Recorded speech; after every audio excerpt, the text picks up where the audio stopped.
हाँ तो प्यारे बच्चों, आज हम जो 8वीं क्लास जो बोर्ड की क्लास है उसके लिए एक मॉडल टेस्ट पेपर लेके आए हैं और साथ में आपको ये भी बताएंगे कि एग्ज़ाम में किस प्रकार के क्वेश्चन आएंगे। जैसे कि आप देख रहे हो कि स्क्रीन के ऊपर एक मॉडल पेपर दिख रहा होगा। ये हिंदी का मॉडल पेपर है। पूर्णांक है इसके 80 अंक का पूर्णांक है ये, और 2 घंटे और 30 मिनट का ये पेपर है। प्रश्न पत्र में कुल 26 प्रश्न है, जिसमें से कि 1 से लेके जो 8 प्रश्न आए हुए हैं वो बिल्कुल छोटे एक एक नंबर के क्वेश्चन हैं, जो कि कुछ किताब से संबंधित है और कुछ व्याकरण से संबंधित है। जैसे कि पहला क्वेश्चन दे रखा है कि कविता ध्वनि में किस ऋतु का वर्णन किया गया है। तो आपने ध्वनि कविता पढ़ी होगी, उसमें वसंत ऋतु का वर्णन किया गया है। बस की यात्रा में बस की हालत कैसी थी, आपको पता है कि बस व्यववर्ध थी, एकदम बूढ़ी। किसने तेज़ गति से संवाद पहुंचाने का सिलसिला शुरू किया। पत्रों के द्वारा, पत्र वाला लेसन है ये। आकाश की असीम ऊंचाइयों को नापने की बात किसने की, शायद बाज ने की थी। दर्जी ने टोपी पर कितने फूंदने लगाए थे, 5 फूंदने लगा दिए थे। देखो दोस्तों, ये पेपर ऐसा मानो कि अगर आप ऐसे मॉडल पेपरों को क्लियर करते हो, ऐसे model paper 2 4 5 model paper solve करते हो, तो आप आसानी से बोर्ड एग्ज़ाम में इन पेपरों में से 80 में से आराम से 70-75 नंबर प्लस ला सकते हो। लेकिन आपको अभ्यास करना पड़ेगा। इसी प्रकार आगे क्वेश्चन देखो आप, कि भारत में सर्वाधिक गरीब जिलों में एक है, ये भी शायद आपने पढ़ा होगा, पुडुकोट्टई। मान शब्द, अब देखो ये 2 क्वेश्चन जो आ रखे हैं, ये 2 क्वेश्चन व्याकरण से संबंधित है। मान शब्द में कौन सा उपसर्ग जुड़ने पर उसका अर्थ घमंड हो जाता है। तो मान शब्द में अगर अपन अभी जोड़ देंगे तो अभिमान हो जाएगा। अभिमान का मतलब होता है घमंड। इसी प्रकार ताप प्रत्यय जोड़ने से शब्द बनेगा, जैसे कि पढ़ता है, ये तो धातु है, आपको पता है, क्रिया है। पीड़ित में है नहीं, पाठक में है नहीं, मित्र शब्द है, इसमें ताप प्रत्यय जोड़ते मित्रता बन जाता है। तो इसी प्रकार देखो दोस्तों, छोटे प्रश्न 8 आएंगे एक एक नंबर के।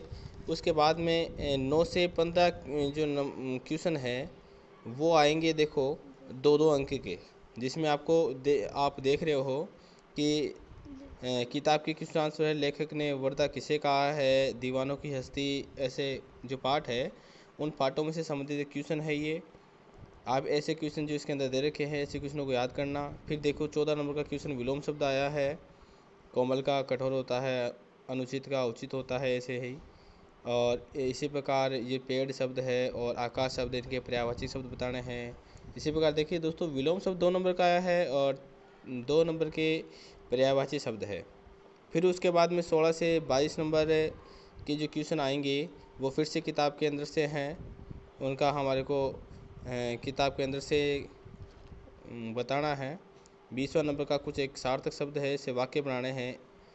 निम्नलिखित शब्दों का प्रयोग कर एक एक सार्थक वाक्य बनाना। जैसे कि बालक है, अब बालक से एक वाक्य बनाना है, तो बालक से क्या वाक्य बनाओगे आप, कि बालक भोजन खाता है, ये लो वाक्य बन गया। सार्थक वाक्य बनना चाहिए। इसी प्रकार धरती से एक वाक्य बनाना है, देवता से, चंद्रमा से एक एक सार्थक वाक्य बनाना है। 4 नंबर बहुत ही आसान है ये 4 नंबर लाना बहुत ही आसान है।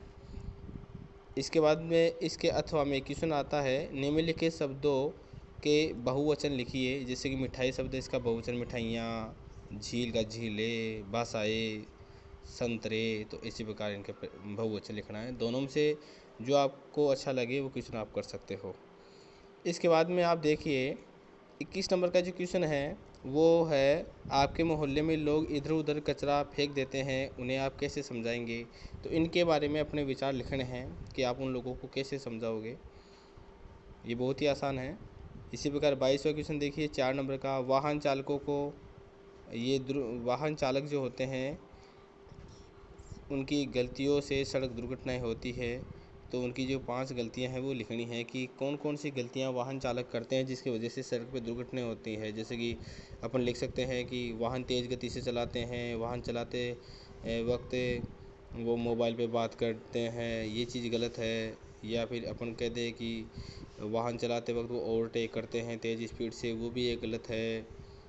वाहन चलाते वक्त वो हेलमेट नहीं पहनते हैं तो ये भी एक गलत है। तो ऐसी चीज़ें हम आराम से इसके अंदर लिख सकते हैं। बहुत ही आसान है ये नंबर लाना। उसके बाद देखो जो अपना 23वां नंबर का क्वेश्चन है, ये है भाई गद्यांश को ध्यान से पढ़कर हमारे को निम्न प्रश्नों को उत्तर देने होते हैं। ये भी बहुत ही आसान है। लेखक को किसके यहाँ जाना अच्छा लगता था, वो देख लीजिएगा आप, किसके यहाँ जाना अच्छा लगता था। इससे गद्यांश के अंदर दे रखा है वो ये ला की चूड़ियाँ पाठ में से आया हुआ गद्यांश है। 8 नंबर का गद्यांश है। 4 क्वेश्चन दे रखे हैं, बहुत ही आसान है। प्रत्येक क्वेश्चन का उत्तर इसी गद्यांश के अंदर मिल जाएगा। गद्यांश छाँटना तो सभी को आता ही है, कोई भारी चीज़ नहीं है। इसी प्रकार आगे देखिए 24 नंबर का जो क्वेश्चन है वो भी पुस्तक के अंदर से आ रहा है। सह प्रसंग व्याख्या करनी होती है। इसमें क्या होएगा कि जो पद्य से संबंधित जो लेसन है हमारे पुस्तक के अंदर, उनमें से 2 लेसनों में से ये 4-4 लाइन आ सकती है। तो इनका हमारे को सह प्रसंग व्याख्या करनी पड़ेगी। इसमें बताना पड़ेगा कि यह जो पद्य है वो कहाँ से लिया गया है, इसके लेखक कौन है, वो लेखक लिखना पड़ेगा, और लेखक ने इसमें कौन सी बात बताई है इसका हिंदी अनुवाद भी लिखना पड़ेगा, भावार्थ भी लिखना पड़ेगा। तो ये सब चीज़ें अपन को लिखनी पड़ेगी। जैसे कि यहाँ पर जो दोहा दे रखा हो या जो भी चौपाई आ रखी हो उसका हमारे को हिंदी अनुवाद लिखना पड़ेगा, प्लस उसका लेखक बताना पड़ेगा। तो पहले जो इसमें करने का एक ही तरीका है कि पहले तो इसमें हम टॉपिक डालेंगे, सप्रसंग डालेंगे, और सप्रसंग डाल के हम उसमें बताएंगे कि भाई इसके जो लेखक कौन है, और लेखक ने इन जो पंक्तियां हैं इन पंक्तियों में क्या कहा है, उसका मूल भाव क्या है वो लिख देंगे। और उसके नीचे फिर आगे का जो टॉपिक है वो डालेंगे हम व्याख्या डालेंगे, और व्याख्या डालकर उसके अंदर है ना जो हम इसका जो भावार्थ है वो लिखेंगे। इस प्रकार आगे का जो क्वेश्चन है वो देखिए 25 नंबर का क्वेश्चन। इसमें है समाज में व्याप्त लड़का लड़की के भेदभाव से संबंधित 2 छात्राओं की बातचीत, यानी ये संवाद आ गया है। वो संवाद लिख सकते हो। संवाद के अथवा में टीसी की प्रार्थना पत्र आ रखी है, वो भी बहुत आसान है, वो भी आप लिख सकते हो। और जो कि 8 नंबर का है, ये देखिए संवाद है, और जो टीसी का जो प्रार्थना पत्र है ये 8-8 नंबर के आ रहे हैं। जो आपको पता है कि आप सब लोगों ने लगभग टीसी की छुट्टी के लिए अवकाश तो सब लोगों ने रटी रखी है। तो ये बहुत ही आसान है 8 नंबर लाना। और उसके बाद में 26वां नंबर का जो क्वेश्चन है वो है निबंध है 150 शब्दों में, जो कि मेरी दृष्टि से देखो ये कोरोना वायरस वाला जो 21वीं सदी वाला है ये मोस्ट लगता है, शायद हो सकता आ सकता है, क्योंकि अभी अभी हम इस महामारी से उभरे हैं। तो इसके बारे में ज़रूर पूछ सकता है। तो एक बार आप पासबुक से इस कोरोना वायरस के बारे में थोड़ा सा विस्तार से अध्ययन कर लीजिएगा। इसके अथवा में एक क्वेश्चन और आता है जिसमें आता है कि जो कहानियाँ होती हैं हमारे, जो कि हम शुरू से 3री क्लास से पढ़ते हैं, लोमड़ी और अंगूर की कहानी, शेर और खरगोश की कहानी है, खरगोश और कछुआ की कहानी है, मधुमक्खी और चिड़िया की कहानी है। तो वो हम आसानी से इनमें से जो अपन को पसंद आए या तो हम निबंध लिख लेंगे, या निबंध नहीं लिखे तो हम इन कहानियों में से कोई सी भी कहानी लिख सकते हैं।